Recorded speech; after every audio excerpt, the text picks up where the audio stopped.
नमस्कार। इस वीडियो में आप सभी का बहुत बहुत स्वागत है। वेदर मॉडल देखकर आपको लगेगा कि जो चक्रवाती तूफान बंगाल की खाड़ी में बन रहा है ना, वो भारत के अंदरूनी हिस्से में नहीं आएगा। लेकिन ऐसा नहीं होने वाला है। और मॉडल दिखाएगा कि आप देखिएगा, मैं बताऊंगा भी, मैं आपको दिखाऊंगा भी यही वेदर मॉडल दिखाएगा कि बंगाल की खाड़ी में ही कमज़ोर हो जाएगा और म्यांमार की तरफ जा सकता है। ऐसी संभावना बन रही है, लेकिन संभावना इसके उल्ट भी है। आंध्र प्रदेश, रायलसीमा की तरफ, तमिलनाडु की तरफ भी यह चक्रवाती तूफान जा सकता है, ऐसी संभावना है। अभी लो प्रेशर एरिया बना हुआ, कल लो प्रेशर एरिया था, आज वेलमार्क में तब्दील हो गया है सिस्टम और धीरे धीरे डिप्रेशन बन जाएगा, डीप डिप्रेशन भी बन जाएगा। ऐसी संभावना है कि चक्रवाती स्ट्रॉम बन सकता है। और उत्तर भारत में आज के मौसम की बात करें तो आज है 24 नवंबर। गिलगित, लद्दाख, जम्मू कश्मीर में कुछ भागों पर हल्की फुल्की स्नोफॉल हो सकती है, ज़्यादा संभावना नहीं है। उत्तराखंड, हिमाचल प्रदेश, पंजाब, हरियाणा, राजस्थान, गुजरात, मध्य प्रदेश, उत्तर प्रदेश, बिहार, झारखंड, पश्चिमी बंगाल, उड़ीसा, छत्तीसगढ़, मध्य प्रदेश का इलाका है, तेलंगाना का इलाका है, यहाँ पर मौसम शुष्क रहने वाला है। इसी के साथ साथ में पूर्वी भारत में मौसम विशेष तौर से शुष्क रहेगा, लेकिन अरुणाचल प्रदेश का उत्तरी मध्य इलाका है ना, वहाँ पर बरसात की संभावना बन रही है। दक्षिणी भारत में केवल केरल और तमिलनाडु के दक्षिणी इलाकों में ही बरसात की संभावना है। और देख सकते हैं कैसा सिस्टम बन रहा है। आज ये लग रहा है कि वेलमार्क में तब्दील हो जाएगा और डिप्रेशन भी शायद बन सकता है, लेकिन डिप्रेशन की ज़्यादा संभावना कल परसों तक है और डीप डिप्रेशन भी बनने वाला है और चक्रवाती तूफान भी बन जाएगा, ऐसी उम्मीद है। 25 नवंबर को कैसा मौसम रहेगा आप देखिएगा। उत्तर भारत की तरफ मौसम लगभग शुष्क है, पश्चिमी विक्षोभ आगे निकल जाएंगे, यहाँ से फिर से उत्तर पश्चिमी ठंडी हवाएं चलना शुरू हो जाएगी। ठंडी हवाओं की वजह से फिर से तापमान, न्यूनतम तापमान फिर से गिरने लगेगा। जो न्यूनतम तापमान 1 से 2 डिग्री बढ़ा है वो गिरने लगेगा 25 नवंबर से। और 25 नवंबर से कई इलाकों में यहाँ पर धुंध छाएगी मैदानों में और कोहरा भी कई इलाकों में छा सकता है। लेकिन प्रदूषण की मात्रा अब धीरे धीरे घट रही है और प्रदूषण अब लग रहा है कि घट जाएगा, क्योंकि लगातार उत्तर पश्चिमी हवाएं चलने वाली है कई दिनों तक। तो मध्य भारत में भी ऐसा ही मौसम रहेगा, यहाँ पर भी थोड़ी थोड़ी ठंड बढ़ना शुरू हो जाएगी। पूर्वी भारत में भी बिहार, झारखंड, पश्चिमी बंगाल, यहाँ पर 26 या फिर 27 नवंबर से तापमान में गिरावट देखी जाएगी। तो बंगाल की खाड़ी में बना हुआ चक्रवाती स्ट्रोम तूफान की बात करूं तो देखिएगा कैसा बरसात दे सकता है। केरल, तमिलनाडु, रायलसीमा, आंध्र प्रदेश के पूर्वी तटीय, उत्तरी तटीय इलाका है, वहाँ पर काफ़ी ज़्यादा भीषण बरसात दे सकता है और इस चक्रवाती तूफान का नाम पेंगल रखा जाएगा। और ये वेदर मॉडल तो इस चक्रवाती तूफान को रिकवर करता हुआ दिखा रहा है, लेकिन और वेदर मॉडल जता रहे हैं कि ये आंध्र प्रदेश से होते हुए भारत के अंदरूनी क्षेत्रों में आ सकता है।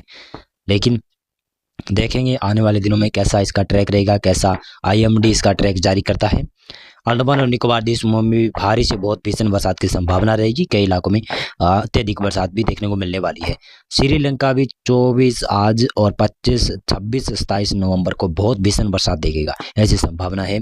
और बंगाल की खाड़ी में लगातार लहरें उठने की संभावना है और ये सीवियर साइक्लोन कैटेगरी का होगा और हो सकता है कि वेरी सीवियर साइक्लोन भी बन जाए।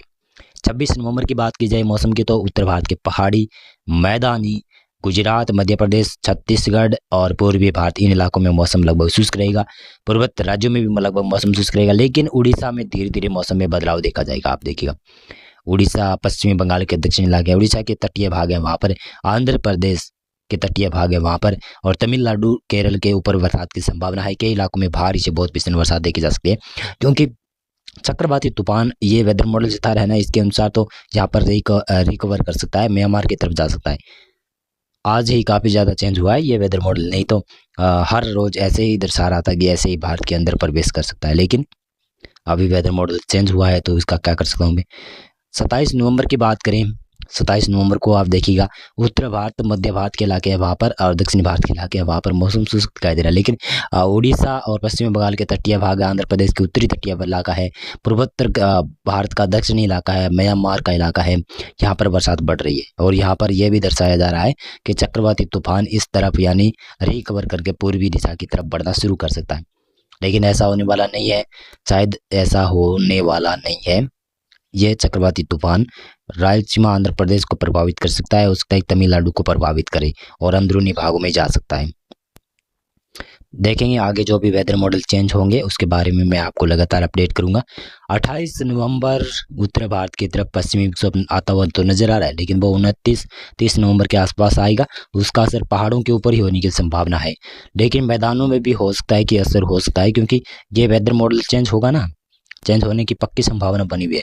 अगर चेंज नहीं हुआ वेदर मॉडल फिर भी ये सक्रिय पश्चिमी विक्षोभ आएगा तो उसकी वजह से कुछ मैदानों में बरसात देखी जा सकती है, लेकिन राजस्थान और मध्य प्रदेश में कम बरसात की संभावना रहेगी। पंजाब हरियाणा में उत्तरी इलाकों में ही बरसात की संभावना उस वक्त रहेगी जब सिस्टम 29 और 30 नवंबर को आ सकता है। बंगाल की खाड़ी की तरफ नजर दौड़ाएं तो यहाँ पर जो चक्रवाती तूफान बना हुआ होगा ना, वो सिस्टम धीरे धीरे कर ऐसा लग रहा है जीएफएस वेदर मॉडल के मुताबिक, भारतीय आईएमडी के मुताबिक तो लग रहा है कि ये सिस्टम इधर जा सकता है, म्यांमार की तरफ जा सकता है, बांग्लादेश की तरफ जा सकता है। हाँ, बांग्लादेश की तरफ जाने की संभावना पहले भी थी, उसके बाद में इसका ट्रैक और चेंज हुआ, दक्षिणी भारत की तरफ ट्रैक चेंज हुआ, अब फिर से बांग्लादेश और म्यांमार की तरफ दिखाया जा रहा है। पता नहीं क्या कहाँ पर ये चक्रवाती तूफान जाएगा।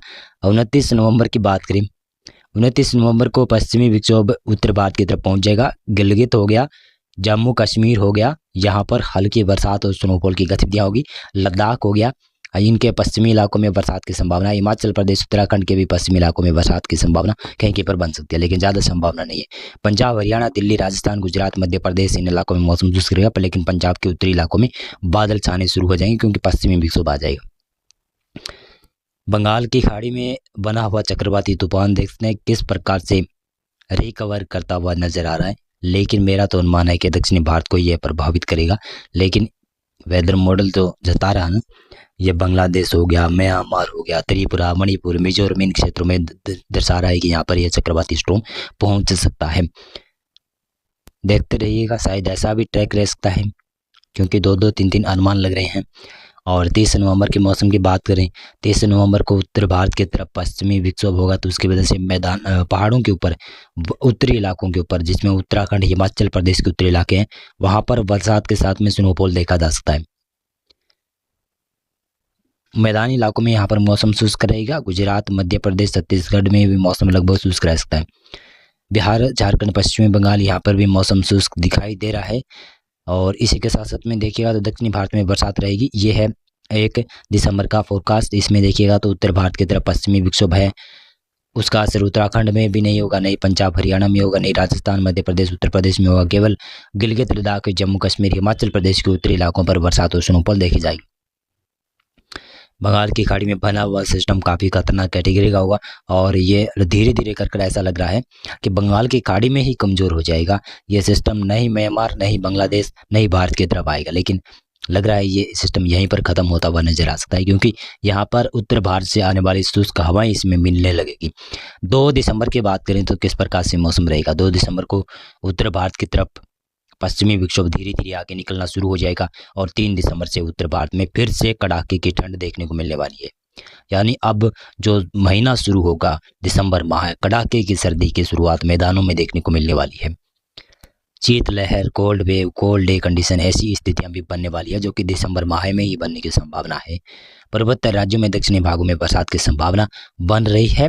और ये देखिएगा 3 दिसंबर का फोरकास्ट, इसमें देख सकते हैं पूर्वोत्तर राज्यों में बरसात की संभावना है, उत्तर भारत में कोई बरसात की संभावना नहीं है। लगातार तापमान गिरेगा, तो इसकी वजह से cold wave, cold day condition भी बनेगी। लेकिन कोल्ड डे कंडीशन अभी लगभग कहूँ तो दिसंबर माह के पहले सप्ताह में नहीं बनेगी, दिसंबर माह के दूसरे सप्ताह में लग रहा है कि cold day, cold wave condition बनेगी, जब सशक्त पश्चिमी विक्षोभ आएगा, जिसकी वजह से मैदानों में भी बरसात हो जाएगी और अच्छा खासा ठंडा मौसम बन जाएगा। तो इसकी वजह से ऐसा होने वाला है।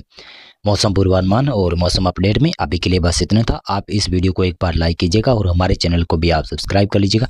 बहुत बहुत धन्यवाद आपका पूरा वीडियो देखने